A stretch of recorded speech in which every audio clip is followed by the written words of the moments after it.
Well, hello there. Hello from Brussels.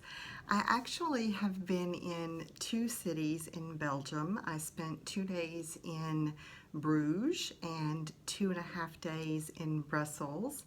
But it seemed kind of weird to do like two videos from those places. So, since I was there for such a short time, so I decided to go ahead and just do one video from Belgium.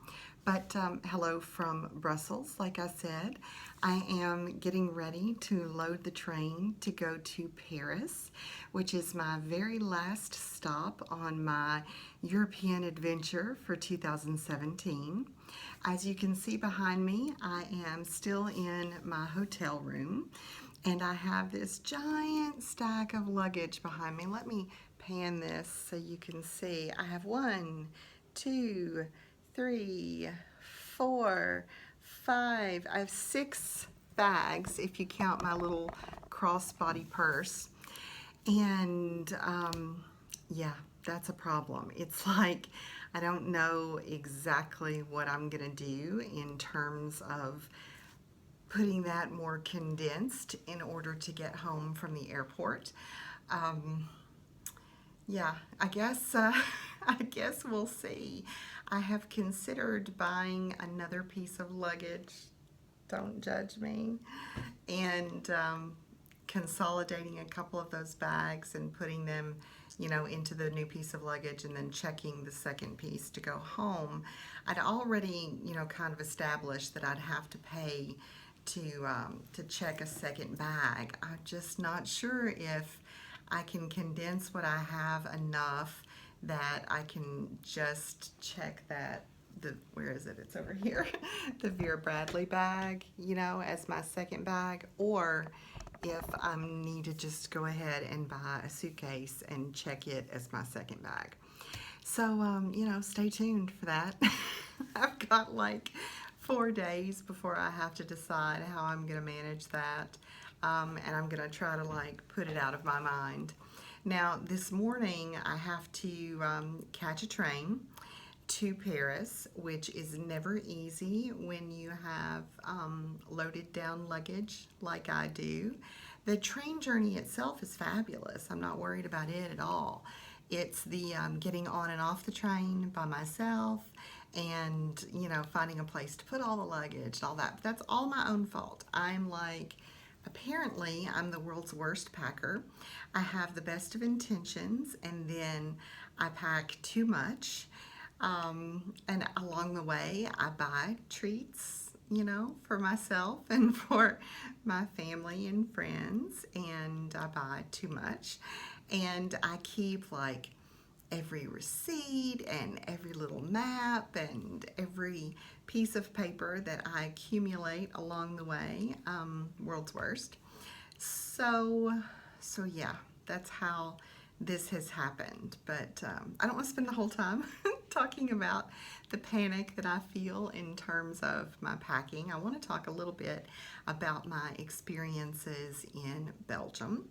I'd never been to Belgium before, so this was a brand new place for me to visit. And the first place that I visited was Bruges. Bruges is sometimes spelled B-R-U-G-E, or it's spelled B-R-U-G-G-E-S, which is totally confusing, but apparently, or I may have that backwards. Anyway, apparently one of them is like the Flemish way, because Bruges is/was part of Flanders, and one of them is the French way. So most of Belgium speaks either Flemish or French, but there's a section of Belgium that also speaks German that's near the Swiss border. I really don't understand, so I probably shouldn't even be going over this. Well, anyway, Bruges was my first stop in Belgium, and when I went to Bruges, my friend Tonya was with me, and Bruges is kind of a sleepy little medieval town. We took the train there from Amsterdam, and it wasn't a bad journey. It was maybe 2.5 hours or so, and we get to Bruges, and you know, we had a taxi take us from the train station to our hotel. Our hotel was very lovely. It was called Martin's Relais, and I actually made the reservation for it on hotels.com because, you know, I didn't know anything about Bruges and I was looking for like a good price or whatever. And it's this hotel that is made up of 5 old buildings, and so it's kind of a maze inside. We actually had a garden room, which meant that we could go out, you know, in the grass. We had like a little patio where we could go outside of our room, and you would think that that meant that it was on the ground floor and there were no stairs, right? Like that's kind of the assumption. But to get to our room from the main house, we had to go up 1 floor on the elevator, walk to the end of a hallway, take 2 or 3 little steps down as we go through the end of that hallway, and then take 37 steps down to our actual room, which did not have an elevator. And you know, I'm like known for counting the steps, because when you have 6 bags and they're all heavy and you're trying to navigate, you know, 37 steps or so, whether you're going down or up, it's not easy. And I was a little frustrated, I have to be honest, because I'm like, okay, it says you have an elevator, it says I'm on the ground floor, and yet I had to haul my luggage down 37 steps and then up when I was ready to leave, even though I'm on the ground floor. I mean, I was just, you know, I was a little tired and irritable, I guess, at that point. So that was a little bit frustrating, but I have to say the rest of my stay at Martin's Relais was actually very nice. They had, it was a decent sized room, you know, it had 2 twin beds in it. It had a couple of chairs. It had a lovely bathroom with like a tub. It had been redone. It was the hugest bathroom we'd had anywhere up until that point. And so that all was really nice. And then we discovered the second night that we did have air conditioning, because it had gotten a little stuffy in there. And when we realized we had air conditioning, I was like, this is the best place ever. It wasn't hot outside. I don't want you to misunderstand me. But sometimes even when it's cool outside, it gets kind of muggy and heavy inside your room. So anyway, having the air was very nice. Excuse me. While we were in Bruges, we did not kill ourselves to do every single thing. We took a canal boat ride, which was nice. It was like, I don't know, €8 for an hour, so it was a pretty good deal. And we were in a small boat, so we were able to see kind of more up close than maybe we did on some of our other boat rides that we took. We kind of wandered around the city, in and out of the main square and in and out of some of the churches. We saw the famous sculpture by Michelangelo of Madonna and Child. We ate at some interesting restaurants. I mean, it was really kind of a relaxing respite to what had been a really busy vacation up until that point. And Tonya made the comment before she left that, you know, she wouldn't want to stay in Bruges for the whole time because she'd be bored to tears. But it was nice to spend a couple of nights there, you know, basically a day and a half, to be able to kind of get to know the city and just relax a little. So if I had it to do over again, I would go to Bruges and just do it as a day trip. So I would have kept my hotel here in Brussels and then just spent the day in Bruges. But, you know, I wanted to try something different, and I thought it might be nice to have that small town feel kind of in the middle of this big city vacation. As we left Bruges, we came on over to Brussels, and it was not a very long train trip. I mean, it was maybe an hour, you know, at the most. We thought, I'm sorry, I'm a little choked up. There's something in the air that is like killing my allergies constantly at the moment. But anyway, we came out of the train station and we were like, okay, so we're gonna have to get an Uber or get a taxi to our hotel, because that's what we've done every place. And Tony goes, well, it just says it's a minute away. And I'm like, well, that cannot possibly be real. I mean, it cannot be 1 minute away, because how's that even possible? You know, I wouldn't like be that smart in order to, you know, plan it so effectively. And we walked out of the train station, and I'm not kidding you, right across from the train station was our hotel. And I was like, this is crazy. This is like the best hotel location ever. And so we walked across and we checked in, and we're staying at the Hilton Brussels Grand Place, which is very centrally located. It's 5 minutes walk from the main square. It's like 5 minutes walk from tons of restaurants, and it's, you know, less than a minute from the train station. I'm leaving here in a little bit to go to Paris, and it's gonna be just, you know, 45 seconds for me to walk out of my hotel and into the train station, which is pretty awesome, I have to say.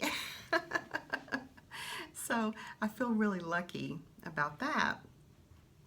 And there were a few people who commented on my post on Instagram the other day, or maybe it was on Facebook, about our hotel, because I don't usually stay in swanky places, and the Hilton is kind of swanky for me.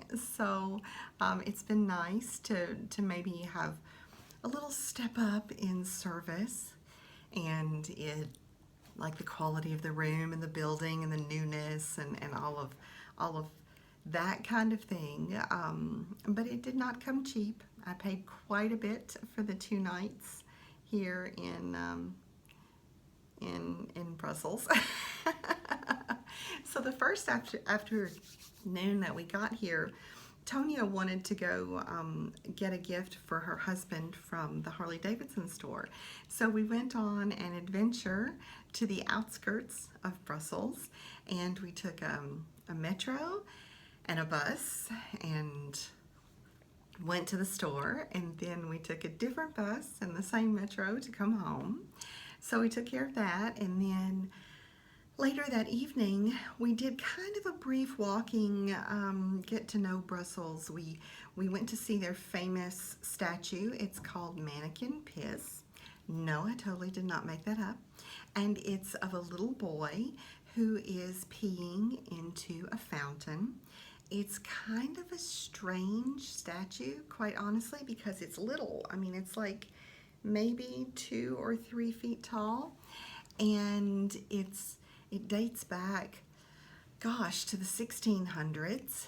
And you know, there's this legend that this man was at a festival, and he lost his son, and he searched and searched and searched for him, and he comes back to the place where he lost him, you know, 2 days later, and the little boy is there peeing in the street, and that's why the statue was commissioned. And then, you know, there's some other legends that I read about too. I thought maybe that one was the cutest. One of the other legends said that there was a fire that started in the city, and there was this little boy who was like, I know how to put out the fire, and he, you know, whipped his business out, and he starts peeing, and he puts out the fire, and then that's why the statue was commissioned. You know, who knows, but it's kind of a bizarre thing to go visit, especially because it was so small.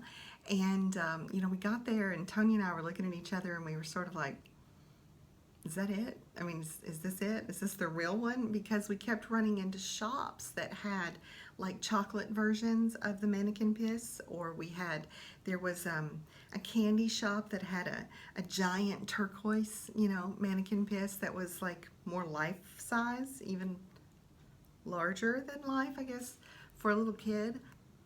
But no, the real one that you go see is like, it's kind of like the decoration on the top of a fountain, and he's about this tall, and he pees into the bowl, and dozens of people are like crowded around taking pictures with him peeing in the background so that it looks like he's peeing on their head. It was really kind of odd.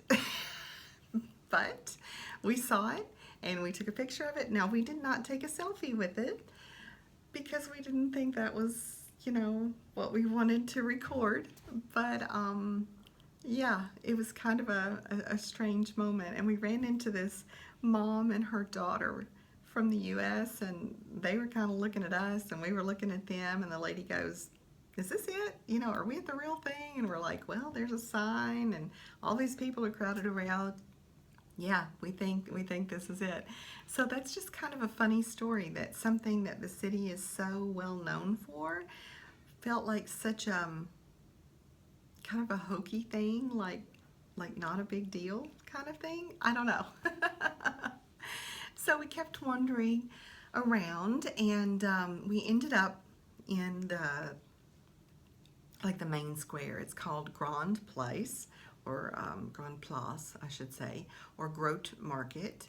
And we're looking around, and I have to be honest, I did not expect the main square of Brussels to be so beautiful. It really was kind of awe-inspiring. It was really, really beautiful, and it had these buildings had all of this gold trim and very shiny, and the sun was kind of glinting off of it, and we took a bunch of pictures, and Tonya took a couple of pictures of me that I really liked, and we tried to take a couple of selfies that did not turn out very well. And we came back to the hotel to drop off some stuff and to go pee or whatever, and I was looking up some stuff about the city, and I saw a comment that said, "You have to see this Grand Place, you have to see it lit up at night when they turn the lights on."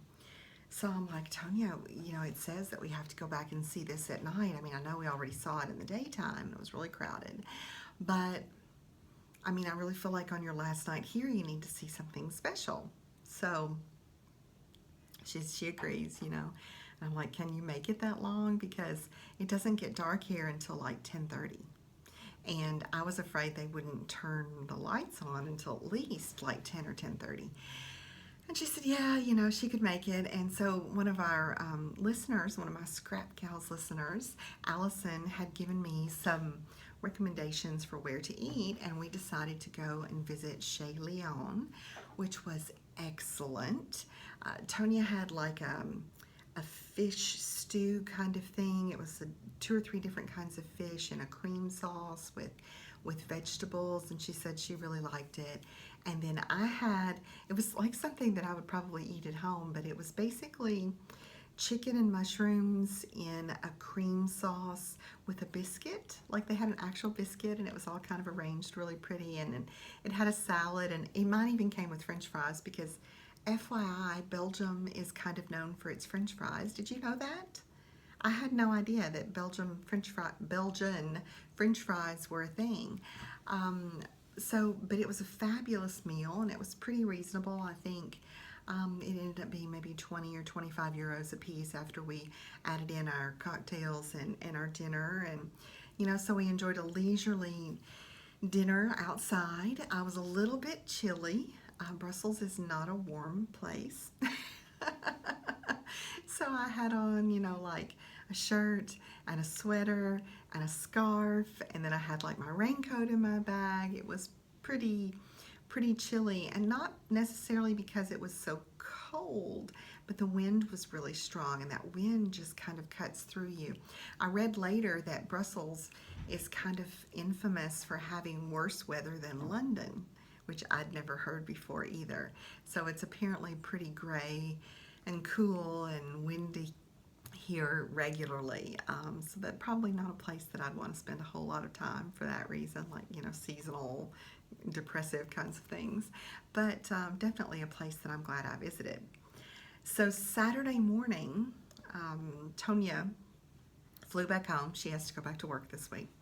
And I, had one more day to spend in Brussels, by myself. And I was so lucky that Allison, who is a Scrap Gals listener, wanted to get together. We spent most of the day together. She kind of led me around to see some things that I hadn't seen before. We saw the Royal Palace. I mean, there was some construction and an event getting ready to happen, so it was all kind of blocked off, but I got to see it from the side.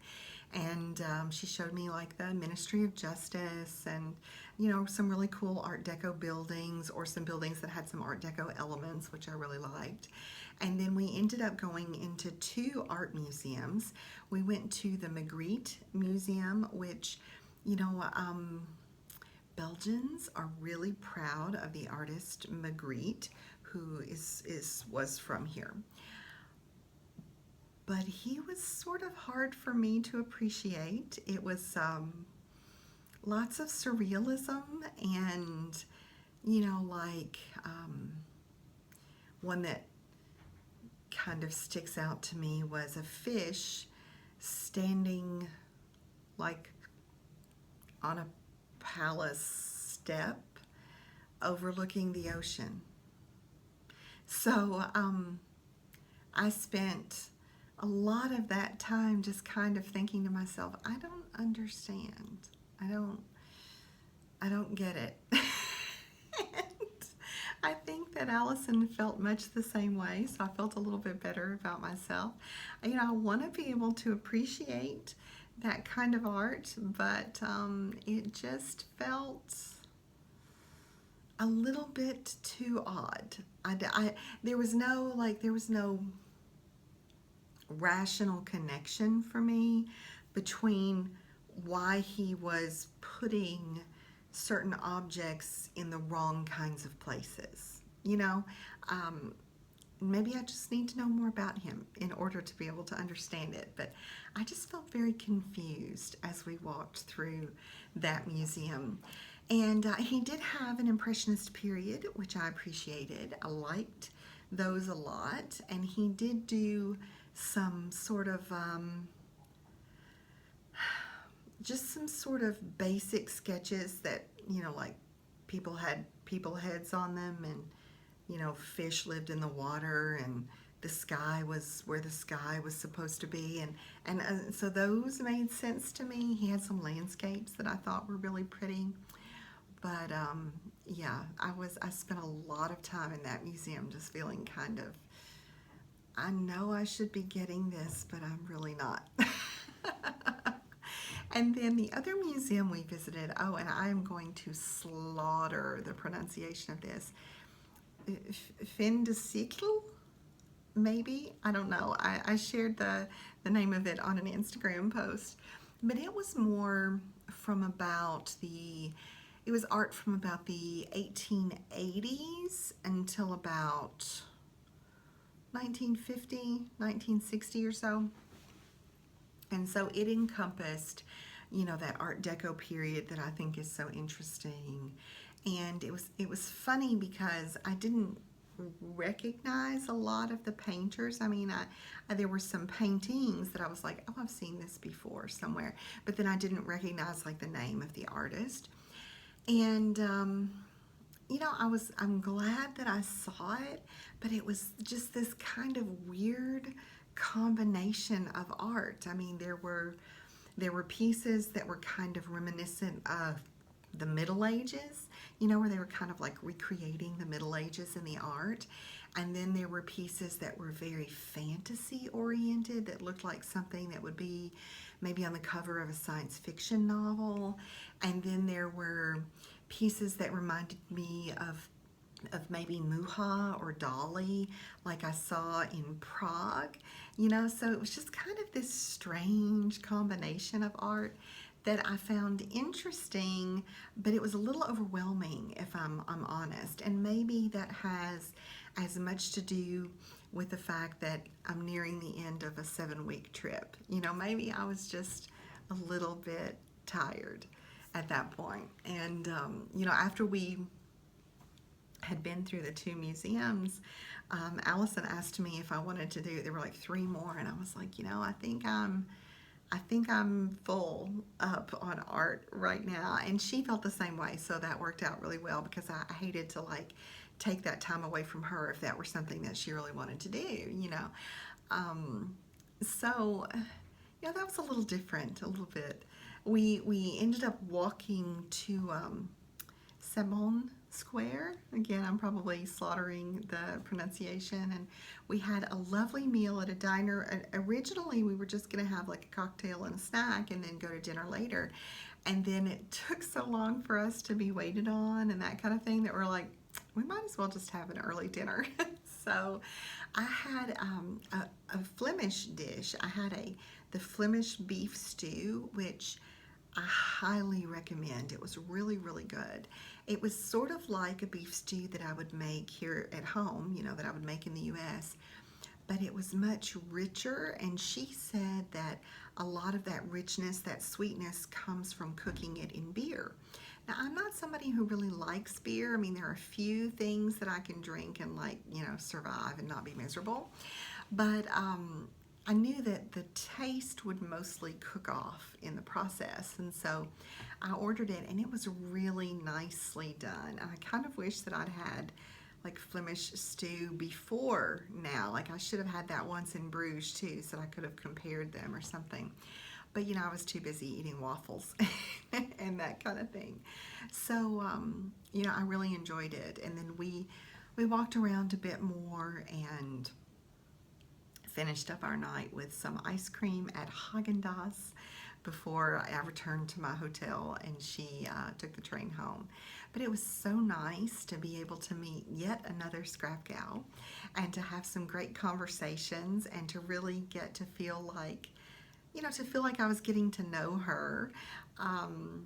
It's so interesting how many things you find out that you have in common with people that you wouldn't necessarily expect just because you share a hobby, And of course, we talked a little bit about scrapbooking and about the podcast, and but we also talked about our families and our friends and our jobs, and it was just really refreshing to be able to do that one more time. I feel so lucky. I mean, if I have to say anything about my travel experience this summer in particular, I feel so lucky to have been able to connect with scrap gals from all over the world, from Martina and Anne in Vienna to Marie in Prague to Elena in Berlin, but also from Bologna, and then to Allison here in Brussels. It has been so amazing